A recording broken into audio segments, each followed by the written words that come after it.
تبدأ دورة الكربون بأخذ النبات لغاز ثاني أكسيد الكربون من الجو بعملية البناء الضوئي لإنتاج مركبات عضوية.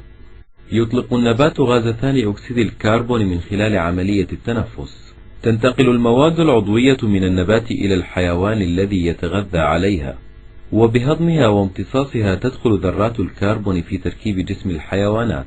تطلق الحيوانات غاز ثاني أكسيد الكربون من خلال عملية التنفس. بعد موت الكائنات الحية وتحللها، يبقى جزء من الكربون الموجود في الكائنات الميتة مختزنا في باطن الأرض. بعد مرور فترة طويلة من الزمن يتكون الوقود الأحفوري. يتم استخراج الوقود الأحفوري على شكل فحم أو غاز طبيعي أو نفط. باحتراق الوقود الأحفوري يعود الكربون إلى الجو بشكل غاز ثاني أكسيد الكربون. يذوب قسم كبير من غاز ثاني أكسيد الكربون في مياه البحار. بعمليات مختلفة يعود ثاني أكسيد الكربون المذاب إلى الغلاف الجوي، حيث تعود الدورة مرة أخرى.